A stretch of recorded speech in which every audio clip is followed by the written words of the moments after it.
Subscribe now. Press the bell icon. Never miss an update. If you like videos, please like and share your friends and family. Good morning. I am Mrunmayee Joshi. In today's English grammar session, we are going to learn articles.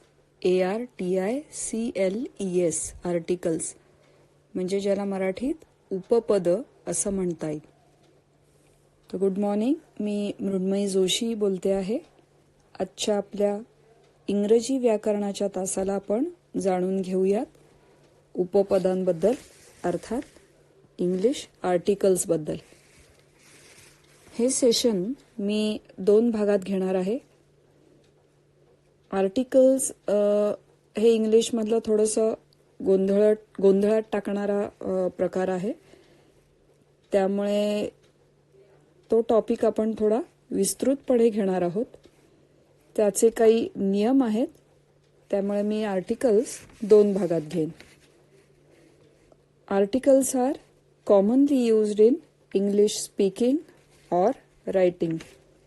Sometimes they are confusing, hence we will learn them in 2 parts. Okay, so now let's come to articles.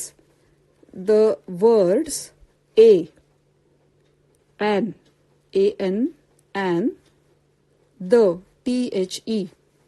So these 3 words are called articles. A, an, the. These 3 words are called articles, म्हणजे उपपद. They are used before the nouns or adjectives in a phrase or a sentence. म्हणजे articles नावाच्या आधी किंवा विशेषणांच्या आधी वापरण्यात येतात. तर या आर्टिकल्सचे 2 प्रकार आहेत. There are 2 types of articles. Indefinite articles ज्याला म्हणता येईल. इनडेफिनेट म्हणजे अनिश्चयात्मक उपपद, indefinite articles. INDEFINITE indefinite articles. ते कुठले आहेत? तर ते आहेत ए आणि एन, ही 2 इनडेफिनेट आर्टिकल्स आहेत. आणि दुसरा प्रकार आहे डेफिनेट आर्टिकल्स, म्हणजे निश्चयात्मक उपपद म्हणता येतील. तर द जे आहे THE हे डेफिनेट आर्टिकल आहे. या तिन्ही आर्टिकल्सच्या वापराचे काही नियम असतात. तर त्यातले काहीच नियम आजच्या भागात आपण पाहणार आहोत. आता आपण बघणार आहोत इनडेफिनेट आर्टिकल्स ए, एन कधी वापरतात. जेव्हा एखादी गोष्ट निश्चित नसते तेव्हा ए किंवा एन वापरलं जातं. सो हा पहिला नियम झाला. म्हणजे when the indefinite articles a और an are used when the thing referred is not definite. मी एक उदाहरण घेऊन स्पष्ट करते. A girl was sitting on a bench. आता एक नोटीस कराल तुम्ही, जरी आपण आर्टिकल ए असं म्हणत असलो तरी त्याचा उच्चार वाक्यात येताना किंवा आपण बोलताना असाच करतो.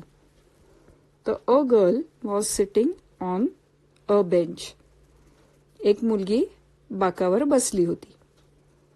आता ही जेव्हा मी अ गर्ल म्हणते किंवा अ बेंच म्हणते, त्याचा अर्थ असा होतो की कुठली तरी एक मुलगी कुठल्या तरी एका बेंचवर बसलेली होती. So when the thing referred two is not definite, ठराविक किंवा विशिष्ट नसेल, तेव्हा त्याला आपण अ वापरतो. तसंच जेव्हा एखाद्या एकवचनी शब्दाची सुरुवात किंवा उच्चार व्यंजनाने होतो तेव्हा अ हे आर्टिकल, ए हे आर्टिकल वापरलं जातं. So we use a before words beginning with a consonant sound.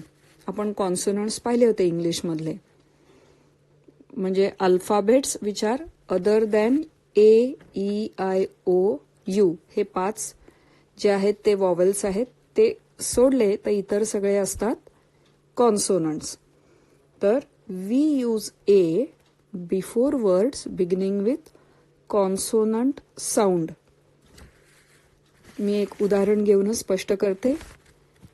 A banana, a banana. आता बनानाचं स्पेलिंग BANANA.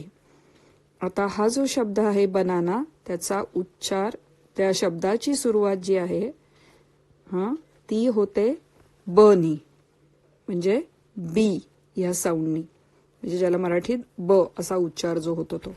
तर आता हा जो बी आहे तो आहे कॉन्सोनंट. त्यामुळे त्याच्या अगोदर ए हे आर्टिकल आपण जोडणार. अजून एक उदाहरण घेऊया. A tree, TREE. आता T is a consonant, therefore we will add a tree. We will use article A before it. A giraffe, GIRAFFE. Giraffe हा एक प्राणी आहे. तर अ जिराफ, बिकॉज GIRAFFE सुरुवात जीनी होते. हे कॉन्सोनंट साऊंड जो आहे तो येतो सुरुवातीला, शब्दाच्या सुरुवातीला. त्यामुळे त्याच्या अगोदर ए हे आर्टिकल वापरलं जातं. आता जेव्हा एखाद्या एकवचनी शब्दाची सुरुवात किंवा उच्चार स्वराने होतो तेव्हा ॲन हे आर्टिकल वापरतात. We use an before words beginning with a vowel sound. So what are the vowels?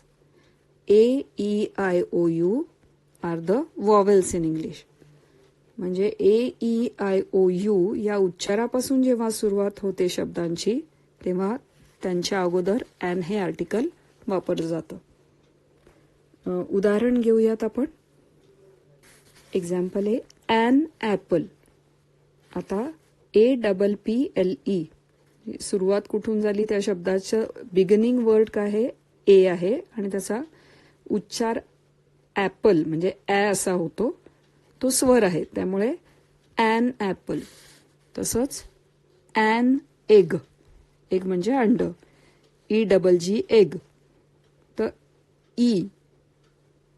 ए हा जो उच्चार स्वराचा उच्चार आहे त्यामुळे त्याच्या अगोदर येतं ॲन. तसंच ऑरेंज, ॲन ऑरेंज. ऑ हा जो वॉवेलचा साऊंड आहे त्यामुळे त्याच्या अगोदर ॲन वापरलं जातं. ॲन इन्सेक्ट, इन्सेक्ट म्हणजे कीटक, INSECT. ई हा जो उच्चार आहे तो आहे स्वराचा उच्चार, वॉवेल साऊंड, त्यामुळे त्याच्या अगोदर ॲन वापरलं जातं. तर थोडक्यात ही काही आपण उदाहरणं पाहिली.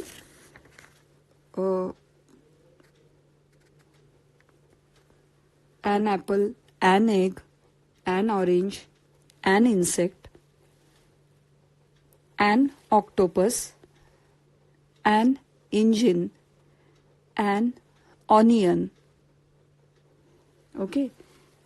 तर या सगळ्याच्या अगोदर आपण त्याचा उच्चार वॉवेल साऊंडने असल्यामुळे आपण ॲन हे आर्टिकल वापरलं. तर आज आपण इथेच थांबणार आहोत. आजच्या भागात आपण आर्टिकल म्हणजे काय, उपपद म्हणजे काय ते पाहिलं. त्याचे 2 प्रकार पाहिलेत, डेफिनेट आर्टिकल, इनडेफिनेट आर्टिकल. तसंच ए आणि ॲन या 2 आर्टिकल्स बद्दल आपण थोडंसं जाणून घेतलं. आजचा भाग इथंच संपतो. पुढच्या भागात द या डेफिनेट आर्टिकल बद्दल, तसंच काउंटेबल आणि अनकाउंटेबल जे नाउन्स असतात त्यांच्याबरोबर कुठले आर्टिकल्स वापरतात ते नियम मी सांगणार आहे. I hope you have understood introduction we can say of articles. तुम्हाला ते समजलं असेल मी अशी आशा करते. So thank you.